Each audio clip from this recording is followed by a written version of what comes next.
Welcome to another Real Talk. Today we'll be talking about For Life, 50 Cent show on ABC.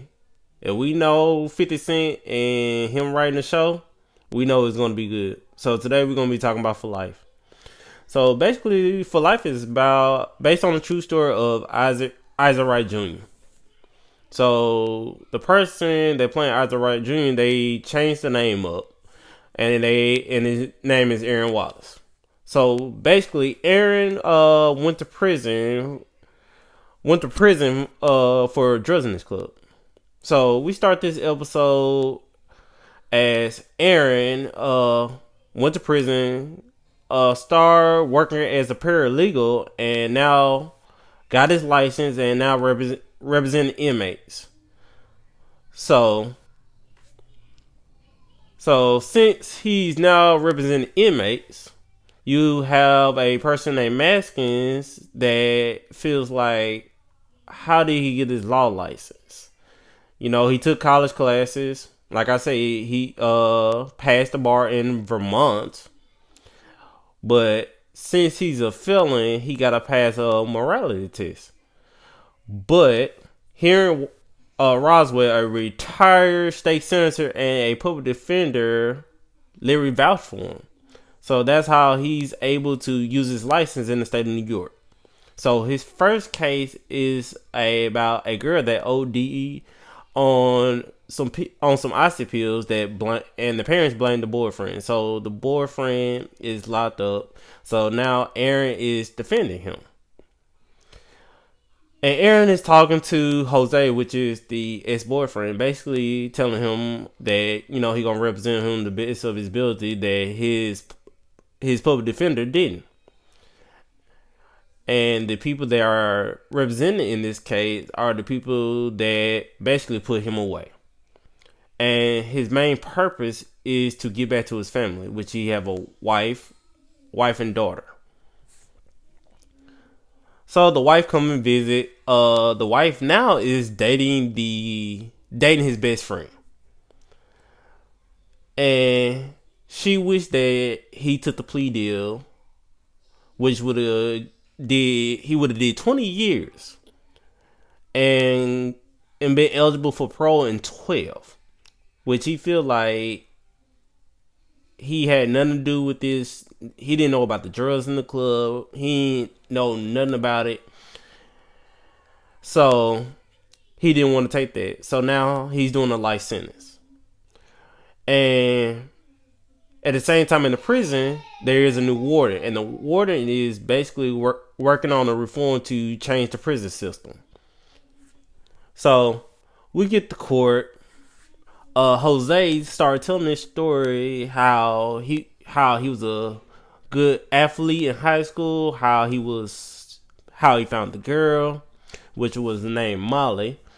And she was 15 and he was 17 at the time, but he knew that he had to break it off.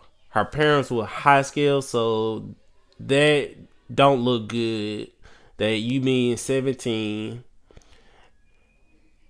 and you talking to a 15-year-old. And he knew he had to break out because in a month he was about to be 18. So she started giving him calls after calls saying that she going to threaten his life if she don't come see him. So he went over there. They had sex. He went to sleep. And everything you know, he found a bottle of oxy pills. And when he found the bottle of oxy pills, she was on the floor laying down. And also beside him was a note that said she was going to kill herself. So the prosecutor didn't like that statement because they didn't find no suicide note. And the judge said for you to propagate this story, they gotta have the note. So he also said that if he didn't buy the drugs, that she was gonna get it from the person at the school that was basically a drug dealer. So as they walking out of court, you had reporters outside. So Aaron decided to do an interview and going after Maskin, which was the prosecutor at the time of his case. They feel like if you don't have money, there is no way that you're gonna get off. Also, right now, Maskin is in a race for Attorney General going against Anna Harrison. That's a Brooklyn DA.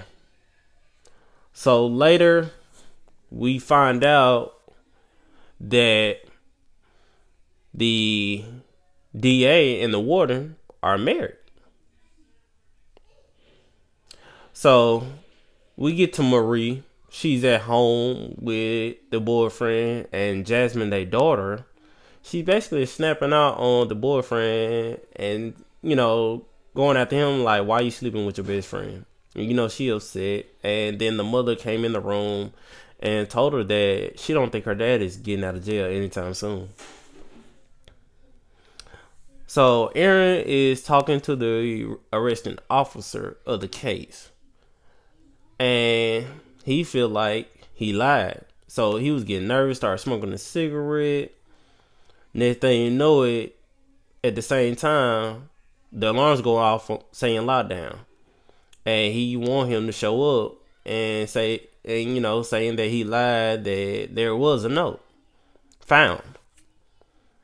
So the next day, while they on their way to prison, not prison, but on their way to court, they found out that they had a drop off, but they got to be in court at 9. So when they get to the court, the judge they said you was making all the noise, that they had to pull over, they had to drop off a person, which wasn't true, and that the prosecutor is doing this to him on purpose. So now the officer didn't show up. The judge found out that he's on an undercover job now, and that the drug dealer is sticking to his word, and they brought the affidavit from his lawyer saying that he bought the drugs and that he did it basically. So it's not looking too good for Aaron. Aaron getting frustrated, started throwing everything in his cell, throw away his, throwing around the license that he worked hard for. So after he kind of calmed down, he went to go see Jose. Jose had a needle, and drugs do get into prison. So, and Jose was like, I haven't did this in a long time. I haven't done drugs, and feel like he gonna recant. So Aaron threw it away, flushed it down the toilet. And he remembered everything that Molly said. And basically, Molly had sent him a letter when he got to prison. So now Aaron got to do whatever it takes to recreate this letter. So Aaron had to make a deal with a couple of people. One of them he had to represent, and he had to talk to his wife to bring some paper. He doing all that, doing whatever it takes. So we get to the courthouse. They in the judge's chamber, and the judge is looking over the note from the officer that Aaron ended up typing up in the prison and dropping it off. And the judge is asking have they did a fingerprint test, which they said yes, is only partials, not a full identification on it. So they subpoenaed. So we get to the court. We see Molly. Molly saying all these good things about Jose and everything. So Aaron pulled out the letter and asked Molly to read the letter. She started reading. She said,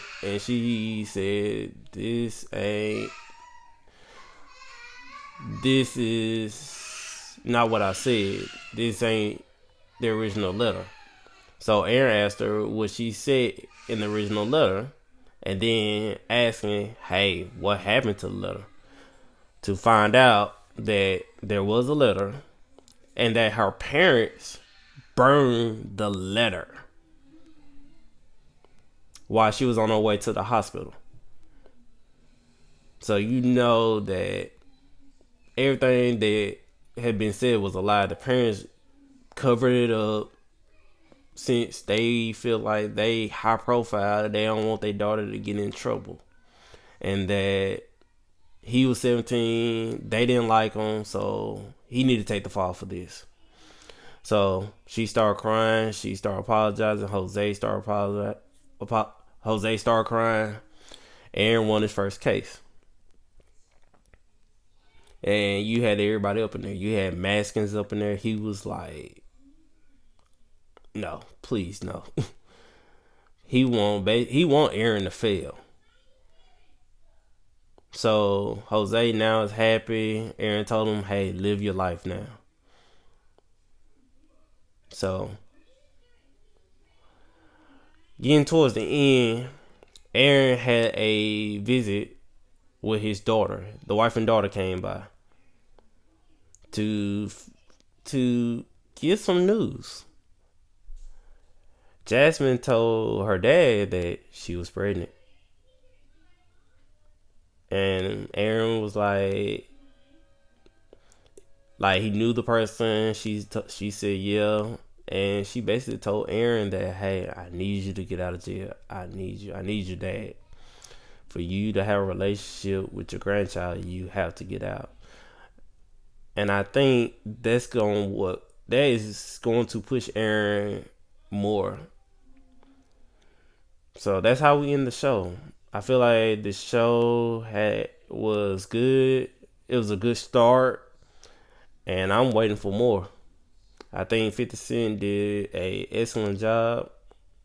Like I said, if you know what he did in Power, you know it's gonna be some twists and turns in this story, which I read up on this. I feel like it's going to be good. So we gonna see where this story goes and where everything gonna lead to. Follow me on Twitter. Subscribe to the channel. Follow my Facebook page at Real Talk with Charles Helen. That's it. And we'll have another episode coming soon. Talk to you later. Keep it real.